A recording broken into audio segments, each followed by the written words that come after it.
Welcome in. I have no plans for how to run this last minute live stream. Um, I don't see anyone here, and there are no questions. So, yeah, so far not so good. I don't know. We'll see if people come into the stream at some point. If not, this will probably be a one-time thing, and we'll never do it again. But yeah, we'll see what happens.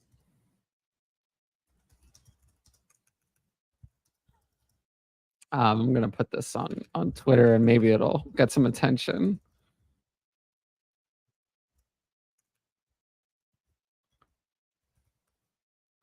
But yeah, I don't know. We excited for week 2? Hopefully.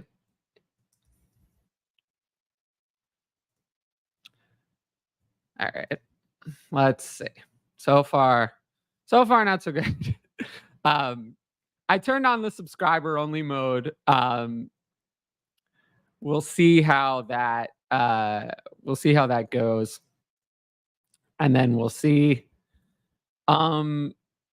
if anybody jumps in or has any questions or anything along those lines. I will potentially answer them or potentially not. But all right, I do have a couple of things I wanted to get to that I'll just start with. I had a few things from the Patreon that I didn't get to this week, so I'll just grab them now, and then we'll move into start sit. Who's a player you think over the course of the season will gain dynasty value from where they are now by the end of the season? I have 2. Ladd McConkey. I really liked his week 1 involvement. The other weapons didn't impress me. I think he's going to solidify his spot in the offense long term. I think Ladd McConkey's actually a pretty good start today. A lot of people are talking about him, so he's a player who'd be on my radar. And then Jalen McMillan, not as good of a start today.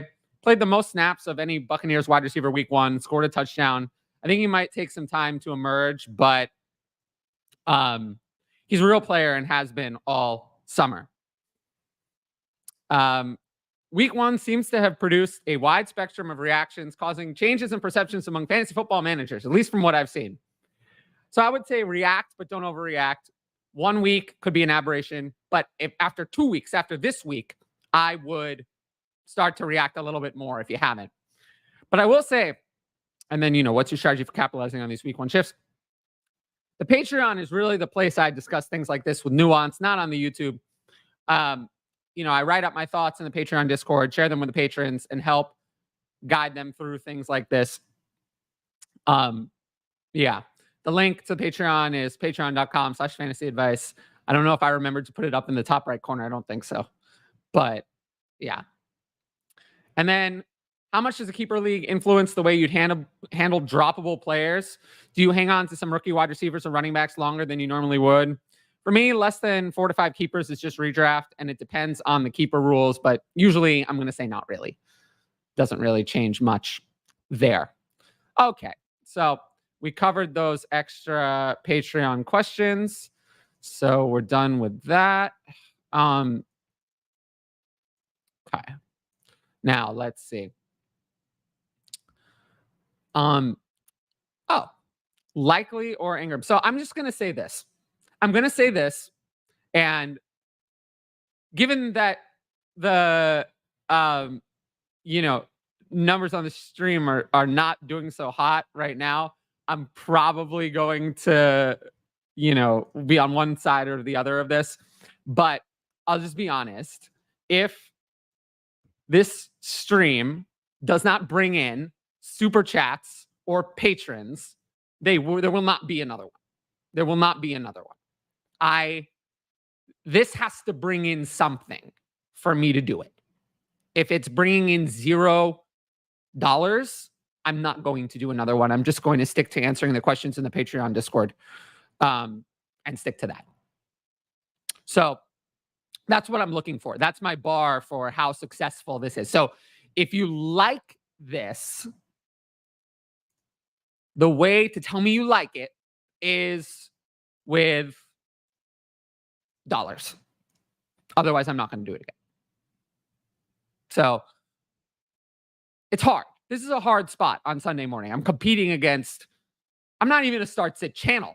I'm not even a redraft channel. So I'm already going up against very tough competition outside of my element. So I would like to, I'm not going to win that competition, and nobody's going to watch this after after Sunday morning is over. So yeah, this has to bring in revenue of some kind. If you're watching this and you're not a patron, become one. Because like I said, if I don't see a new patron today, I won't do this again. I'll just stick to my regular videos, stick to answering the patrons and the questions of the Patreon Discord. But I won't do another live. I won't do another live stream. At least not in this Sunday morning spot. Now, for this one, I'm going to go with Ingram. I'm going to go with Ingram because I like Isaiah Likely. I have him at tight end 10 this week, but I feel like Evan Ingram, yes, week 1 was not good, but I will go with Evan Ingram here. I think there's going to be a little bit more volume. Likely to me feels like, I'm not going to say it was a flash in the pan, but I don't think he's going to go off like he did in week 1 again. Better redraft running back stash, Garendo or Benson? They didn't even play Garendo. They played Deebo Samuel, the 49ers, as the second running back. So it's Benson. Benson for sure. Not Garendo. I don't think Garendo is rosterable in any redraft league. He's not the RB2. Deebo Samuel is. So yeah, it's Benson. I appreciate that. But yeah, no, it's just at the end of the day, I make decisions these days. Look, like I've said this many times, but I run my fantasy football content as a business. It's not just a hobby for me. It's a business. So if something does not bring in business revenue, I'm not going to continue to do it. Oh, wow. Odunze or Wandale, half PPR. Well, for me, earlier in the week, I thought that Keenan Allen was going to play and Rome Odunze wasn't. Now it feels like Rome Odunze is going to play and Keenan Allen isn't. But Rome Odunze, the fact that he had the MCL injury and is like super on the fence about playing is terrifying to me. And I just, I don't know. I'd really rather not play Rome Odunze. So I guess I'm going to go with Wandale. I don't think I can risk it. I mean, Wandale way out targeted Odunze anyway in week 1. So yeah. I'm gonna go with Wandale. I appreciate that. Yeah, I kind of did this last minute. Again, it was worth a shot, right? I mean, it was worth a shot. There's nothing to lose for me. But yes, given how this is going, this might be the only time. I'm not really. I've tried, just a little bit of backstory. I've tried to do streams in this Sunday morning spot, I think every year. And every year after I do it, I always regret it. I'm always like, I just can't win in that spot. Yeah. So yeah, feeling like this is going to be the only one, but I appreciate the 12 people who are here. But yeah, if there were 100 people watching this, I would do it, but it has to make business sense for me. Like it has to either bring in revenue or have like 100 people watching it. Otherwise there's no point. So it's hard. Live streams, I used to do them. I used to do SDLF. I used to do my own live streams. I have found that I'm not as good on stream as I am recorded. You know, my YouTube channel didn't really start to grow until I made the shift to recorded content. Then I started to blow up. Not that I have like the biggest channel in the world, but you know, I'm proud of myself. Like every time I do a video, I average around 700 views a video. And you know, is that the best thing in the world? No, but that makes me feel pretty good. I don't think I ever had 700 views on any live stream ever, even once. I don't even think once. And now, you know, that's my average for a video. So it's just, I'm not as good on stream anymore. Maybe I've changed. I don't know. I used to feel like I liked the live Q&A. I feel like now I'm better from the recorded spot, better in a shorter spot. I get off topic less. I'm someone who gets distracted easily. And also, I think one of the biggest reasons I don't like doing live and why, again, you know, if you want to save this live stream, sign up for the Patreon. then it'll tell me it was worth doing. But as of now, I don't think so. But the hard thing for me about live is I can see how it's going during the show. And that's not good for my mental health. Like on a recorded video, I have no idea, right? Like no idea how the recorded video is going to do until after I release it. So when I do it, I think, oh, this is going to be the best video. So I'm really positive during the video recording. And then I find out later whether it did well or poorly, but it doesn't affect me while I'm creating the content. During the live stream, if the views are low or the comments are low, I get, you know, in a bad headspace during the stream, like right now. So it's hard for me. It's hard for me to get that out of my head. And I don't know. I mean, there are some people who are really good at streaming. And they like work past that, but I'm very sensitive to that type of stuff. So yeah, it's just hard. It's hard for me. It's really hard to get the, you know, immediate feedback, I would say. Patreon is worth it just to get ideas, to be honest. Yeah, I really appreciate that. I think so. If I didn't believe in it, you know, I wouldn't like promote it all the time. You know, I think so. If you have questions, ask them. You know, I will talk about them. Maybe depends on the question. Is Jalen right to buy low? And also, if you give me a super chat, I'll give you a longer answer. How about that? If you give me a super chat, I'll give you a longer answer to your question. Oh, man. I'm also not a morning person. I wake up at like 2. Is Jalen right to buy low in Dynasty or an avoid after an unproductive debut? He could be a buy low. What's low? I mean, am I going to pay a second for him? It's kind of what he cost before. I mean, probably not.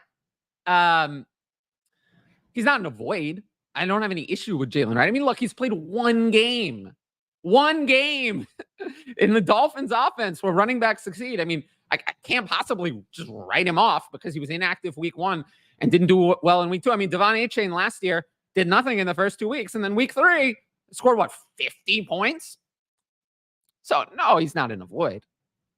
I don't know. It depends on what you have to pay. It always depends on what you have to pay. But I don't hate him. I liked him as a prospect a lot. I was surprised he fell to the 4th. Wandale Warren or Demarcus Robinson? PPR. I'm going to go with Demarcus Robinson. I think that I love the matchup against Arizona. And I do hear people saying, oh, well, you know, Tyler Johnson is going to go into the Puka Nacua role. Oh, I disagree with that. I disagree. I mean, Demarcus Robinson played all of the snaps last week. That was with Puka Nacua on the field. I think that now they have time to redo the game plan. They can redo it. How it's going to be redone is that my guess, although Davis Allen is injured, so this reduces the ability of them to do that. I would think they would get more 12 personnel involved. They don't have another tight end to use in 12 personnel. Davis Allen is out. So I don't know what they're going to do, but I'm very confident that if Demarcus Robinson was an every down player with Puka Nacua healthy, that Demarcus Robinson will be an every down player with Puka Nacua injured. I am not confident that Tyler Johnson will be. I don't know about that. Some people are saying that. I disagree. So for those reasons, I'd have to go with Demarcus Robinson. To address Jaylen Warren, I can't play Jaylen Warren until I see that Jaylen Warren is healthy. He was not healthy last week. He's not healthy. So I didn't see that. So I'm not going to be able to play Jaylen Warren. He would be my last choice of these three. He would not be really an option for me. Yeah, not a fan really of his. Let's see what I don't know what I'm doing here. So many things going on. A little overwhelmed on this Sunday morning, but I'm working on it. We will deliver content to the people. And make sure you're subscribed. I mean, you can't comment unless you're subscribed. I turned it on subscribers only mode. But yeah, there's been some news. If you have any injury questions, let me know. I mean, about a lot of it. I don't know more than you, but yeah, we're going to see. Mike Evans or Derrick Henry in half PPR? Let me check flex rankings. And I have flex rankings now for the patrons. We will deliver flex rankings every week for the patrons. I have Derrick Henry higher in half PPR. Makes sense to me. It's a good game script for him. Start Zach Charbonnet over Keenan Allen this week. I mean, Keenan Allen is not he's a no-go. So Zach Charbonnet. Keenan Allen might not play. Flosaurus, are starting Akins? I'm not starting Akins. Jawan Johnson, Conklin, or Kmet? I'll play Conklin. These are all horrible options, but I'll play Conklin. I guess I have Conklin ranked the highest. I think he has the most chance of volume. Akins, I can't play Akins. I need to see more from Akins than that. McLaughlin, Chase Brown, Dowdle, Irving, or Warren? Well, half PPR. These are brutal. These are brutal options. Brutal options. I have McLaughlin the highest, but I'm not happy about it. Hollywood and Dynasty. I believe he only signed a 1-year deal with Kansas City. Well, I don't know. I kind of out on Hollywood at this point. I mean, he'll turn 28 before next season. Roster clogger. I'm good on Hollywood. Don't need him. Unnecessary. Also, thanks for your A-Chain love earlier than anyone in the fantasy space I saw. I was able to get him cheap last October. Well, I mean, this is why people should sign up for the Patreon. Patreon is the only place you can get, my advice. We won't be doing, there might be a live stream here and there. Not going to be every week. I'm definitely not going to do it on the weeks that there are the Europe games because that crushes any engagement on these. So, yeah, there'll be 4 or 5 of these maybe throughout the year. So, yeah, if you want, and only patrons get to ask advanced questions for the YouTube, like we covered at the beginning of this. So, yeah, but I appreciate that. In half PPR, do you like Singletary, Brandon Cooks, Wandale, or Madison more? Need one for the flex. Singletary. I think a lot of people, I have Singletary ranked higher than consensus this week. At Washington, Singletary saw almost all the work. He saw work in the passing game. He sees work. And the Giants, if you're not going to play Devin Singletary this week in a game against Washington, what week are you possibly going to play him? Right? This is the best it's going to be. This is a chance the Giants could have a positive game script. It's possible. They might not, but they could. I don't know. These other players are not really, Madison is not an option. And then the other two are Cooks. I do have a little bit higher this week because of Jake Ferguson being out.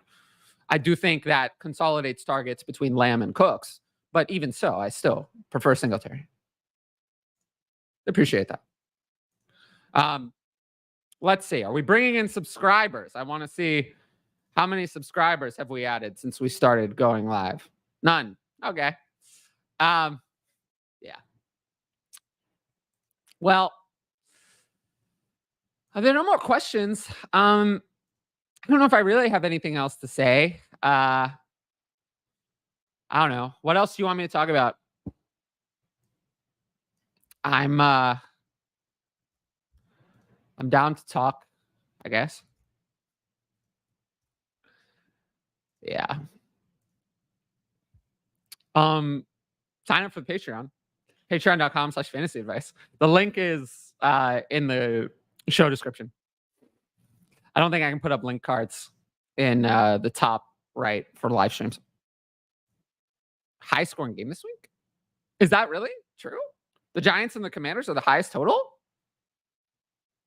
I don't know. Is that true? You tell me. I don't do a lot of betting and props, but I will say, oh, you were asking what I think is the highest scoring game. Not that one. I mean, Buccaneers and Lions is a popular choice. That's probably what I go with. Buccaneers and Lions. Total's 51.5 that I'm seeing here. Oh, you already made the live stream worth doing. So maybe there will be another one. How much fab on Skylar Thompson? Well, roster should be locked. And I really appreciate this, by the way. Rosters will be locked. I assume this is Dynasty and redraft 0, even in redraft Superflex. Still not interested. In Dynasty, we're going to have to see. They cannot proceed with Skylar Thompson. They can't proceed with Skylar Thompson for a long period of time. I think they're going to sign Ryan Tannehill. I mean, don't you? Dynasty Superflex, he's not an all my budget player. Let's say it's a $100 budget. He's not an all my budget player. There will be better players on waivers than Skylar Thompson. If you need him really badly, if you have two and you have no one else, 20 at most. Yeah, I figured it was Dynasty. In redraft, this is not a question. But yeah, 20 at most. I'm not like overjoyed. I mean, I'd still rather have Malik Willis. I think Malik Willis with his rushing upside might be playable sometime, somehow, even if he's bad. Skylar Thompson is just awful. I mean, awful. I mean, he's really awful. Skylar Thompson is not an NFL backup quarterback. I do not think so. I do not think he's one of the 64 best quarterbacks, active quarterbacks now. I don't think so. So I find it hard to believe he's going to start more than a couple of games. I think this is like trying to go into the Jets quarterback situation last year with Trevor Siemian or Tim Boyle. Like, what did we accomplish there? Nothing. We accomplished nothing. So, yeah, I'm going to say 20 at most is my answer. Deontay Johnson or Kirk? Oh, well, something interesting. It's very interesting. I put A.J. Brown on the cover, and A.J. Brown was just ruled out. Okay. A.J. Brown was ruled out. That makes things a lot easier. We don't have to worry about if he plays, if. There's no if. A.J. Brown will not play. So that makes things very easy. So we'll keep that in mind. Deontay Johnson or Kirk? I'm going to go with Kirk, even though he was not good last week. Deontay Johnson, there was a big problem. I mean, it really didn't look so good. Bryce Young looked like a trash can. Deontay Johnson looked uninterested, not so interested in playing. Xavier Legette led the team in targets. There's a big problem. So I cannot play Deontay Johnson. Deontay Johnson is not on my list. So I'm going to go with Kirk. Not that I like Kirk. Answer to this is no. In general, no. I'm not trading for Aaron Jones in Dynasty. No. He's almost 29 already. I'm good.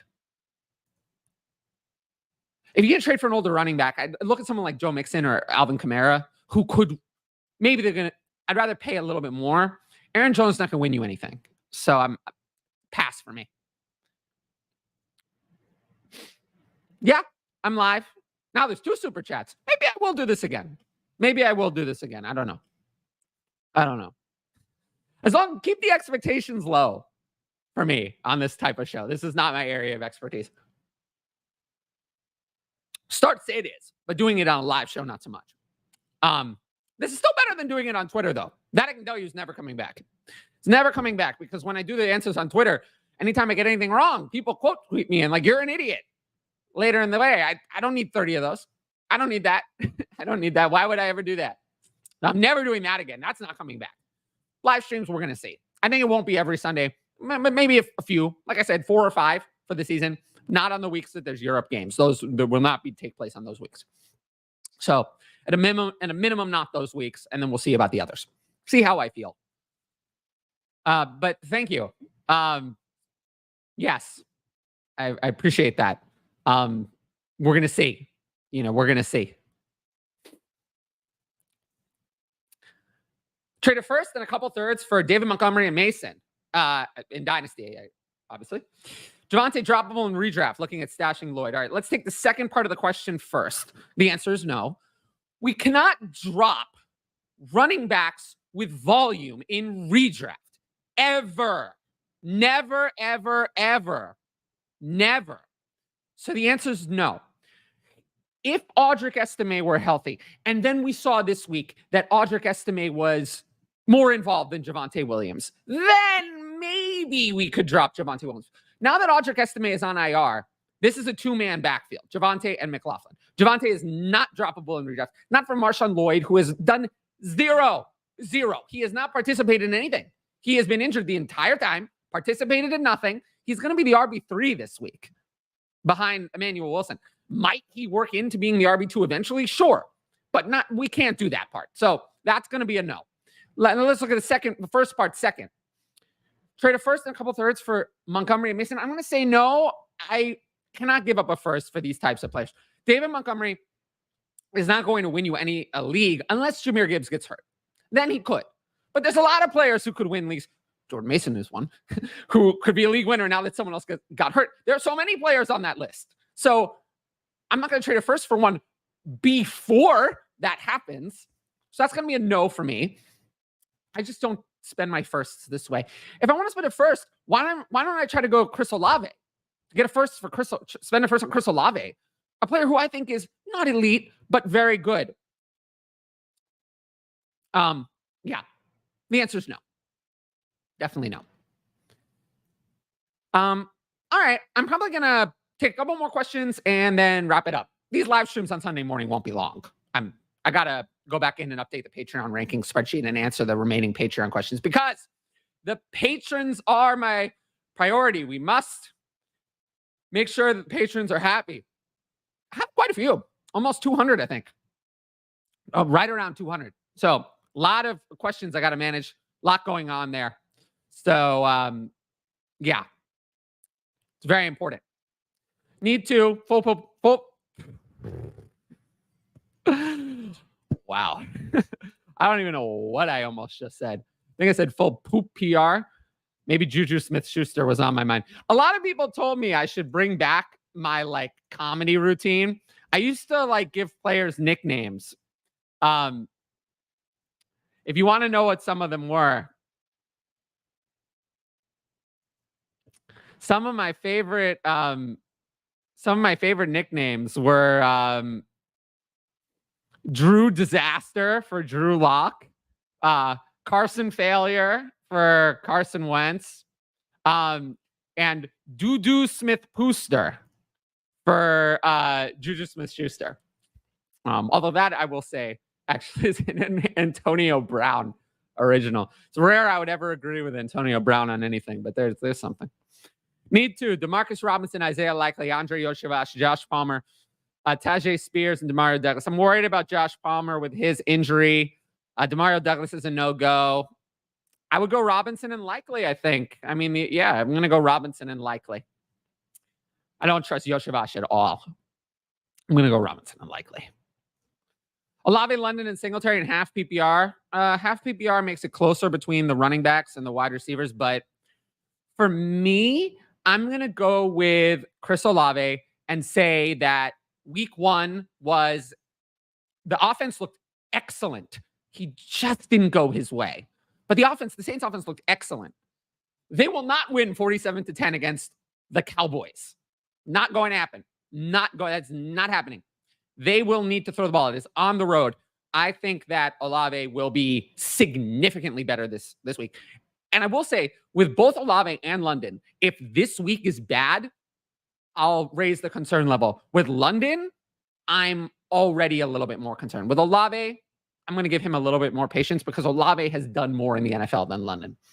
So he earns a little bit more of a... Oh, great. Evan Ingram suffered a hamstring injury in pregame warmups and has been ruled out. So cancel whatever I said about starting Evan Ingram. Can't start him. All right. I think I'm going to wrap up. But I want to thank the 2 super chats for, giving super chats. I always appreciate when people donate money to support the independent content. I say this a lot, but as much as it sucks, in our society for independent, non-corporate backed content, money is what matters. It's a capitalist society. So if you're supporting it with dollars, that means more than words or anything else.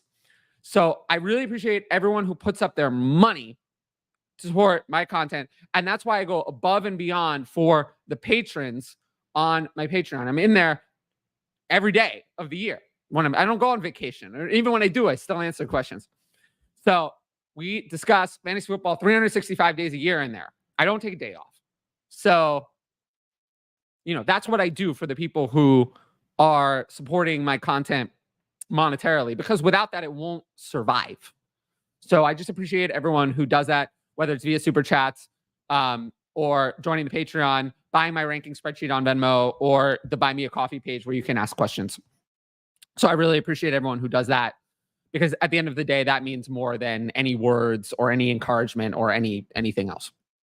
But with that said, I want to thank everyone who's tuned into the stream. It was a little bit touch and go over time, but I think it was pretty successful. And good luck in today's matchups, and I hope you crush it. Peace out.